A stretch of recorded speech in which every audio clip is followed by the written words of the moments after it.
Hello everyone. If you're returning, welcome back, and if you're not, welcome in.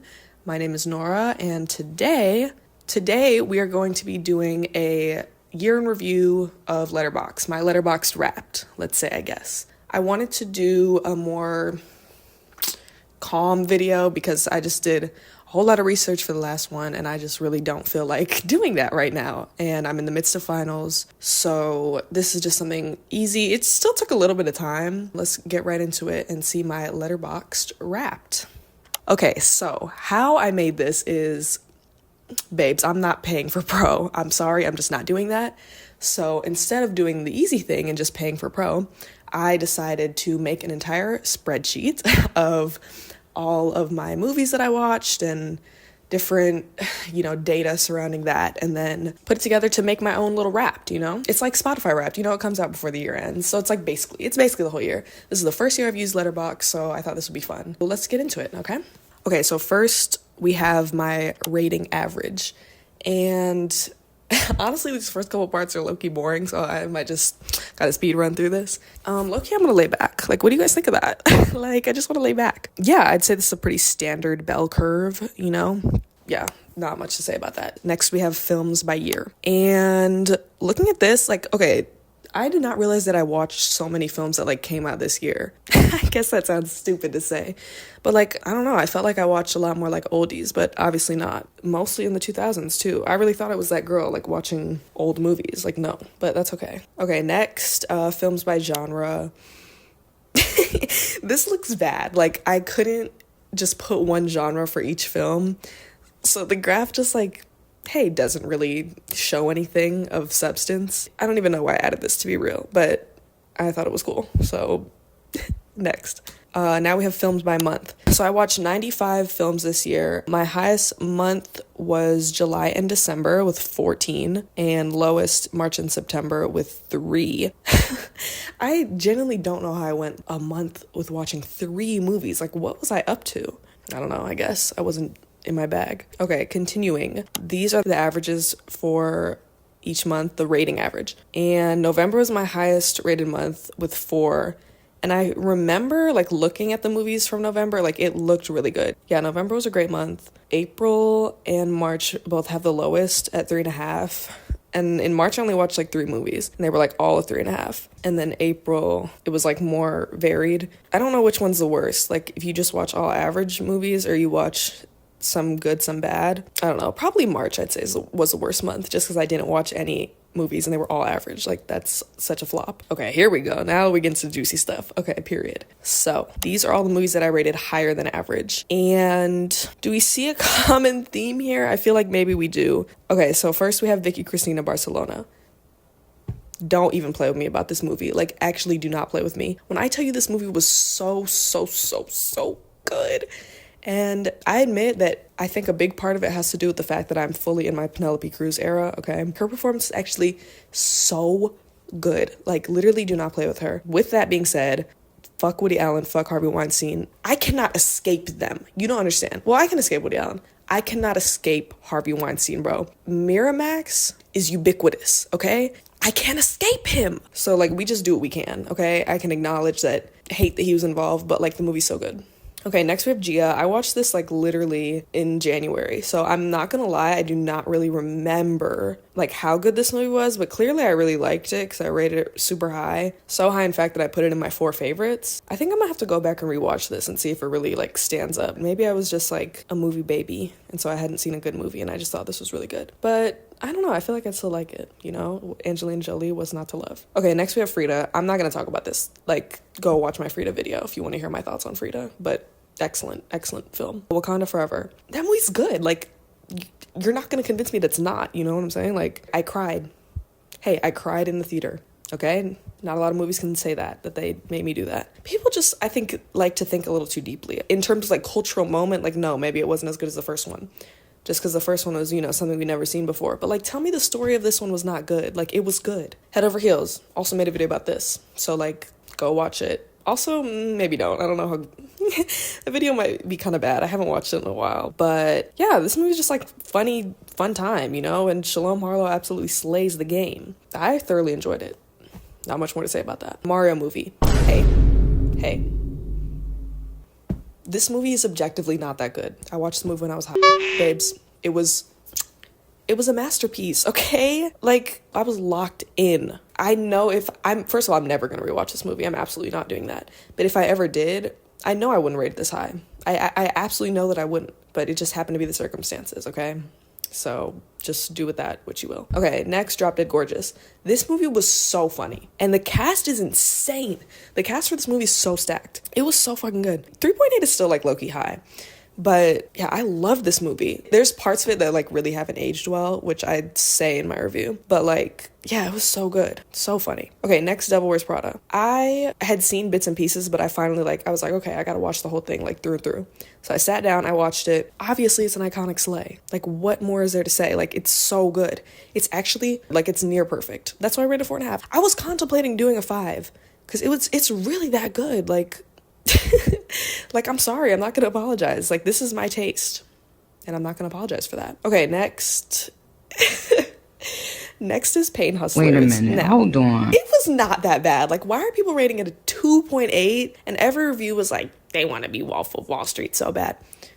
Not every business movie has to be Wolf of Wall Street, dude. It's not the same story. There are parallels. But, like, can we just enjoy Emily Blunt, like, slay the game? Like, why do we have to think too deeply about it? And mind you, this is the ugliest movie poster I've ever seen. Like, oh my God, it's so bad. The little faded text, and oh my God, like, it's so ugly. But, like, she absolutely slayed. Other than her, like, no, the movie's just, like, it's fine. But she ate, and I'm gonna give her flowers for it, okay? I know the movie's not that good, but I enjoyed it, so I rated it highly. And then last, we have Fantastic Mr. Fox. This is not the first time I've watched it. This was a rewatch. I've watched this movie more times than I can count. It's my favorite movie of all time. It is perfect. There's no way around it. Like, it's just a perfect movie, and I will die on that hill. I don't care. All right, next, Lower Than Average. Okay, first we have the Pamela Anderson documentary. Now, she's iconic and we love her, like, obviously. But I just thought the documentary was, like, fine. You know, it was standard. Also, this was, like, early in my letterboxd, so I think I used to rate things, like, lower than I do now. Because I was like, well, it's not good. But it's, like, it's not just about if it's good. It's, like, also how much you enjoyed it. So if I watched this over, like, I'd probably give it a 3.5. But just because it was early, I gave it a 3. Okay, One Flew Over the Cuckoo's Nest. I struggle to see how Nurse Ratched is an iconic supervillain. She was literally just doing her job for the time. Like, I'm so confused. And mind you, Jack Nicholson's character literally, like, an underage girl and didn't show any remorse. And, like, we're just gonna move past that? I'm just supposed to, like, sit here and watch him be the main character? Like, no. Not that the movie was bad or anything, but I was like, what are y'all talking about? She's literally doing her job. And he's trying to cause trouble. Like, if you were in that situation, you would do the same thing she did. And you would do it too for a check. Oh, God. Okay, moving on. We have The Royal Tenenbaums. I wanted to like this movie more than I did because I love Wes Anderson, but I just didn't connect to it. And I think I need to rewatch it because, like, why? Why didn't I like it? Like, there's no reason I shouldn't like it. I don't know. I didn't connect to it. Okay, next is Blade Runner. I knew I wasn't going to like this before I even watched it. One thing about me, I can't watch a movie that's, like, just about one man. Like, what is that gonna do for me, okay? And it's so long. Oh my God. I'm pretty sure this movie's like 2.5 hours. A 2-hour movie is, like, already a lot for me. 2.5 is crazy.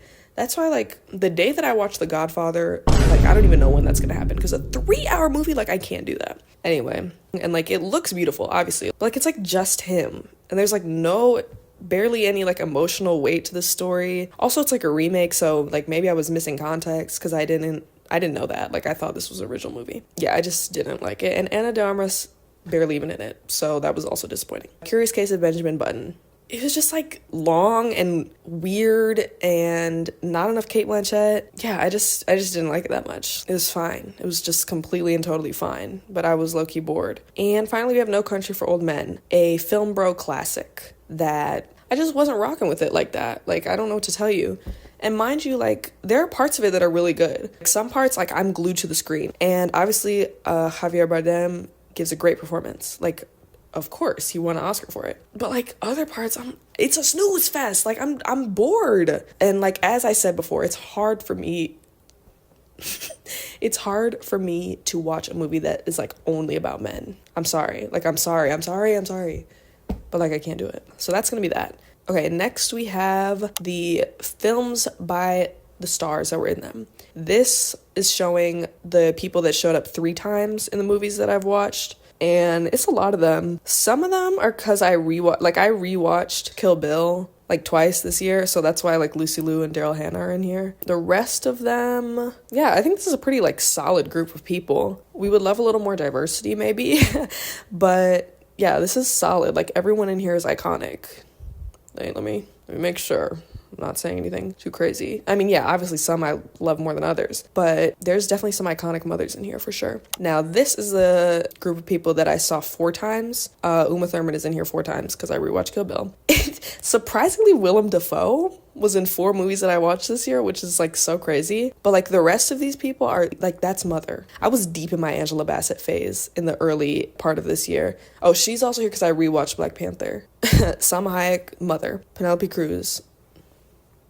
Like I said, I'm fully in my Penelope Cruz era. Julia Roberts, slay. And then Faye Dunaway, obviously, because 1, you know, like, she slays, but 2, I was also doing research for the previous video. So that's where that comes in. Okay, the Queen Mother Award goes to Miss Margot Robbie. Yes! A potential mother. And like, if I had to guess, I probably would have guessed her. Because like, this was really her year for being so serious. So I watched her in 6 movies. Babylon, The Wolf of Wall Street, Birds of Prey, Barbie, twice, and Terminal. And those movies are on varying levels of goodness, let's say, but her performances are all great.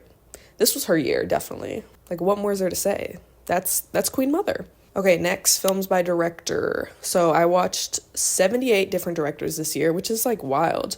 And a couple of them showed up repeatedly. So here we have Brad Bird, because I watched both the Incredibles movies. And yeah, those are great. Damien Chazelle I watched Babylon and Whiplash. Babylon was fine. Whiplash was better. We have David Fincher for Gone Girl and The Curious Case of Benjamin Button. Gone Girl 8, and you know how I feel about Benjamin Button. Denis Villeneuve, Dune and Blade Runner, both average films. But I am excited for Dune Part 2. So I'll give him that. Okay, let me get this right. I gotta say how Penelope Cruz says it. Pedro Almodovar. Ooh, Pedro Almodovar. We're gonna pretend that I said that good. Black eyelashes, blank stare. I watched Volver and I watched Parallel Mothers, and we're gonna get into my thoughts about those later. Okay, we're gonna leave that right here. We have Robert Rodriguez for Desperado and Sin City. Desperado, not that good. Sin City, I enjoyed a lot more. And Steven Soderbergh for Ocean's 11 and Aaron Brockovich. And both of those movies are fantastic, so maybe I need to get into him a little bit more. I don't know anything really about like most directors, but maybe I need to get into him. And then these are the ones with 3 and 4. So 3, we have Hayao Miyazaki for Howl's Moving Castle, Spirited Away, and Princess Mononoke. All great movies. I rated Howl's Moving Castle and Spirited Away like really low because it was early in my letterboxd, so I didn't know what I was doing. But yes, those movies are good. And then Princess Mononoke is outstanding. We have Tarantino. I watched Kill Bill twice. I watched the second one, and then I watched Pulp Fiction. All fantastic. I'm gonna probably get around to watching all his movies eventually. I have a feeling I won't like the other ones as much, but I'm gonna still get around to it. And the crown for most watched director goes to Wes Anderson. I watched The Life Aquatic with Steve Zissou. I don't remember how you say his name. The Royal Tenenbaums, The Grand Budapest Hotel, and Fantastic Mr. Fox. I'd say I really like half of them, the other half were fine. But I love Wes Anderson. I love his style. That's one thing you can never knock. His movies always look great. Okay, here we have The Fallen Soldiers. And what I mean by this is that these are movies that I started that I unfortunately did not finish, whether that be from falling asleep or I was bored and I turned it off. And I am so sorry. So sorry. I did get around to finishing Akira though, a couple days ago, which if you follow me on Letterboxd, then you'll see what I think.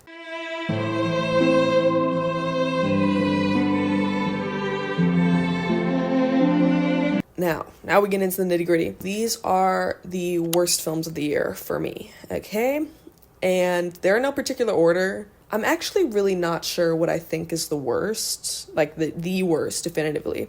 but I will go through and tell you why I disliked all of them. Okay, we'll start with Malcolm and Marie. Oh, God. This was just awful. I only watched this movie for Zendaya, I promise you, because it was just 2 hours of fighting. Who wants to watch that? It was so just like exhausting. And after the first fight, it was like 20 minutes in, and I was like, I can't believe there's another hour and 40 minutes of this. Of just this. That nothing changes. They're in the house and they're fighting. Oh, God. And, like, the dialogue is so weird because it's like, Sam Levinson wrote it. And it's like, what are you even talking about? I didn't like this movie. If I probably had to pick one that I, like, most didn't want to rewatch, it might be this one. It was just so unpleasant. Okay, next we have The Accidental Tourist.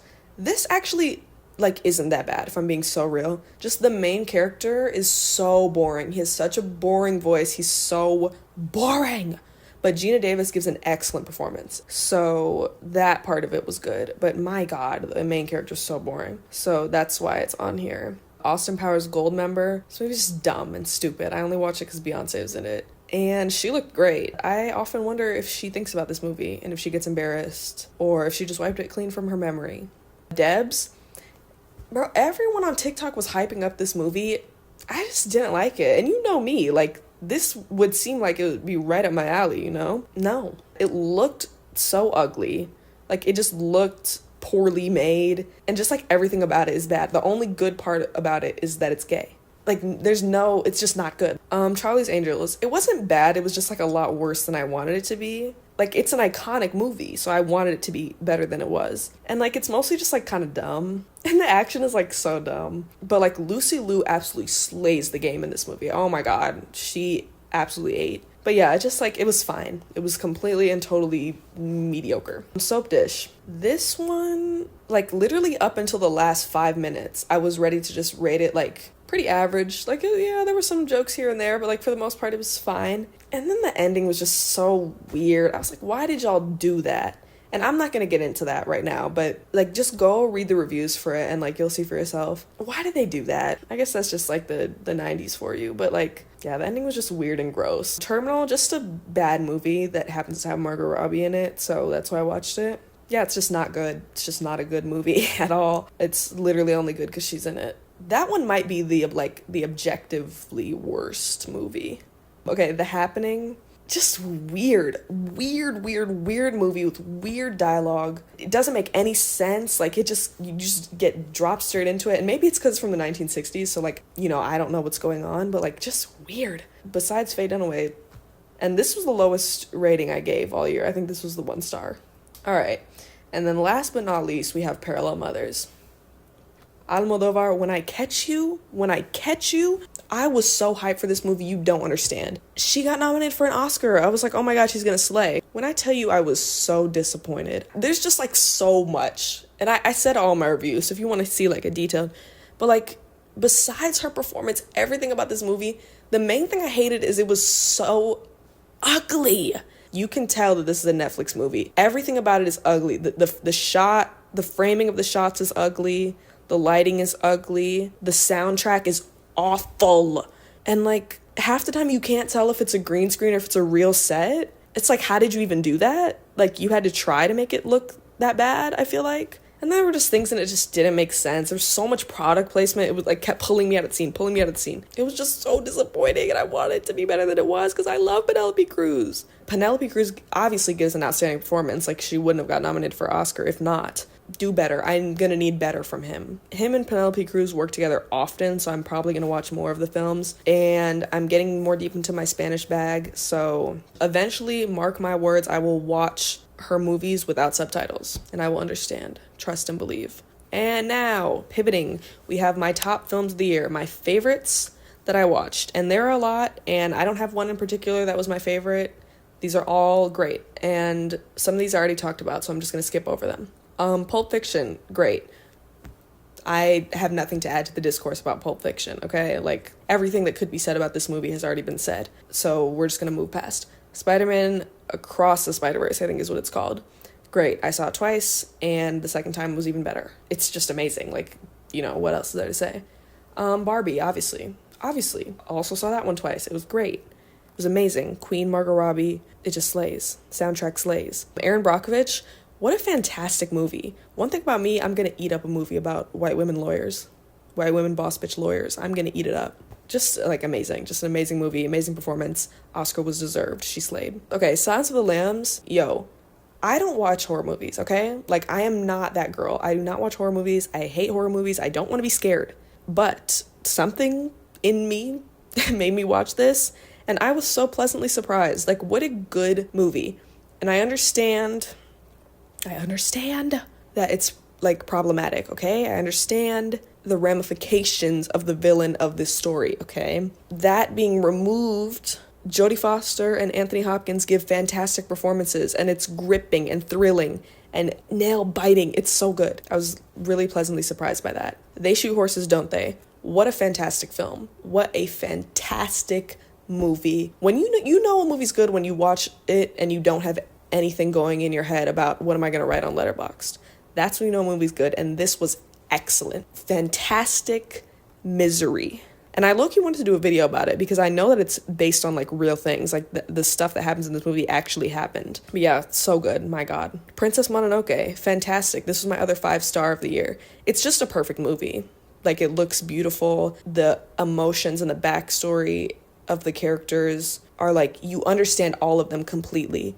It's just fantastic. Like, it's perfect. I don't know what else to tell you. It's great. Ocean's 11, perfect heist movie. Again, watched with no letterboxd review in mind. A little bit slow start, but no, it was great. It was great. All that jazz, I was blown away. Because who's trying to watch a musical? And I knew Jessica Lange was in it, so I was excited for that. But God, what a great movie that just really gets you to thinking, you know? And also like made me appreciate like dance and choreography and like what it can convey besides just like, oh, they're dancing. Like, what is this saying? It was just excellent. I'm not gonna lie. And then rounding it out, we have Black Swan. Whew. It took me a while to get to this because I knew it was not a horror, but like a thriller. And I was like, okay, I need to be in the right frame of mind to watch this. But by the time I got around to it, my God, what an excellent movie. What an excellent performance by Natalie Portman. Holy cow. It's so good. Like, I'm speechless. Like, it was just that good. I was debating between a 4.5 and a 5 because it's not the typical type of movie I would watch. But as I was sitting writing my review, I could not think of a flaw. It's really that good. Like, wow, what a great movie. That's all for the top films. Now I have my honorable mentions. Okay, Kill Bill. Now, let me tell you something. I've been saying that I rewatched this movie, right? And the first time I watched it, I thought it was absolutely amazing. The second time I watched it, first of all, I didn't finish it. I fell asleep because I was high. But while I was watching it, like, I was not enjoying it. And maybe it was just like too much for my brain at that time to comprehend. But I didn't really like it that much. And it's in my 4 favorites. So if I watch it again and I don't like it, it's coming at the 4 favorites. It has something to prove to me next time I rewatch it. Okay, next, Uncut Gems. Why were people hyping this movie up so much when it came out? This movie just pissed me off. That's what it did. Not to say that it's a bad movie. It's perfectly fine. It just pissed me off. It just felt like fan service. It's fan service, the movie. Like, oh my God, look at all the pop culture references we can fit in here. Oh, there's Kevin Garnett and there's like, no. I hate a movie that's gonna have Adam Sandler be the main character and you're telling me that he has Idina Menzel and Julia Fox tussling over him. We have to be so serious. We have to be so serious right now. And it was just like stupid. It's just like men yelling. I'm like, oh my God, that just pisses me off. Like, I can't do it. So yeah, I just felt like that movie was so overrated. My Summer of Love. What a wild movie. I just want to put it in here because I don't know what compelled me to watch this. I was intrigued because I didn't know Emily Blunt did stuff like this. And for like the first literally 90% of the movie, like I was like, okay, this is standard, you know. Baby, when we got to that ending, oh my God. I don't know if I would recommend this movie because parts of it are low-key like slow and boring. But for the ending alone, my God, what a wild ride. That's all I have to say about that. Okay, next, Sin City. I saw a YouTube video about this that I can't remember, but it was like talking about the cinematography of it. And I was like, this looks really cool.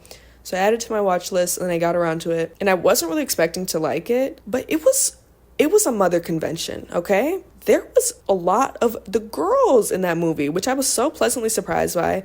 And even like besides that fact, the stories of like the main men characters were even compelling too. I really enjoyed this one. Like I was very pleasantly surprised by that. Next we have Clock. This is the third horror movie that I watched of this year. You know how I feel about horror. I do not like horror. But Diana Agron's in it. It's her starring role. Of course I have to watch it. Oh my God. Now, people actually hate this movie. Like, it has like a 2.8, I think. And I think I rated it like a 3.5. Like, it's fine. But it was so, oh my God, it was so scary and it was so wild. It was unlike anything I've ever seen, okay? There is a scene, and like, if you haven't watched this movie, like, I don't think you're gonna go watch this movie, okay? So I'm about to give a low-key spoiler. There's a scene where she's like standing on the bed and there is a baby hanging out from her, like a baby attached to the umbilical, like hanging from her. Oh my God, it was so wild. I was screaming. I watched it with my bestie. We were screaming. Oh my God, it was crazy. Yeah, so I just had to say that. American Fiction. Why did I put this on the list? Oh, because I watched it at a film festival. I don't even know if this movie has come out yet. I think it might have. But I watched it early at a film festival, and so I just want to say that because it's the first film festival I've ever went to. The movie was like, I think it was good, but I just want to say it because it was the first film festival I went to. And then rounding it out, these last ones, I'm going to low-key talk about together. The Queen and Little Children. Okay, so I saw that Helen Mirren won the Best Actress in 2006, 2007 for The Queen. And I saw that she was up against Devil Wears Prada, Penelope Cruz in Volver, Kate Winslet in Little Children, and Judi Dench in Notes on a Scandal. And I had watched already 3 of the 5 movies. And I said, there's absolutely no way that a movie about a queen won over those other 3 movies, which were so good. So incredibly good. So I watched both of them and I was gonna make like a whole video about it. And then in the process, I realized that I didn't really have anything to say because like everyone was like, yeah, she's gonna win. Yeah, it's one of the greatest performances of all time, like this, that, and the third. And mind you, when I watched the movie Babes, like it was fine. If it wasn't for Diana, the story would be so boring. Like I genuinely don't care. But I think I just learned in the process that I'm a hater. And there are movies that I like and there are movies that I don't like that don't align with what most other people think. And so I didn't really have anything to say about it. But yeah, I was just flabbergasted. Not flabbergasted, but annoyed that the same kind of movies always win Oscars. But like the general consensus seemed to be that she deserved to win. So I didn't really have a video to make about that. But yeah, I watched both these movies. The Queen was fine. Little Children was wild and weird. And I didn't really like love it. It was just crazy. Okay. So that's the end. That's all I have. I love Letterboxd. I'm going to continue to use Letterboxd. Follow me on Letterboxd. What else? Oh my God. The Faye Dunaway video is literally blowing up as we speak. I got up today and it had literally like overnight it had just blown up. And low-key, it's like kind of scary. Like, I can't even lie. Like, I low-key had a mini panic attack. So I was like, what is going on that this many people are seeing it? And like, I'm getting comments, like a lot of nice comments, but also comments of people like saying things. And I'm like, yo, like, I can't deal with this. Like, so many people kept commenting like, oh my God, it's Clyde Barrow. It's not Clyde Burrows. And I literally put that in the video. Like, I know it's not Clyde Burrows, but I'm not re-recording that. Like, I'm sorry. So yeah, this is just like already a lot of pressure. But I'm gonna try to keep putting out good stuff. And I have an idea for my next video, but I think it's gonna take a lot of time. And also, like, I'm about to go home and I want to spend time with my family. So yeah, I'm gonna plan to release this like on Christmas, a little Christmas gift, you know? And then I'm probably gonna be gone for a bit. I'm gonna be doing research for my next video, which is gonna take me a lot of time. So don't freak out if I'm gone for more than 2 weeks, because I got something cooking up. So yeah, thank you guys so much for watching. Have a lovely rest of your day.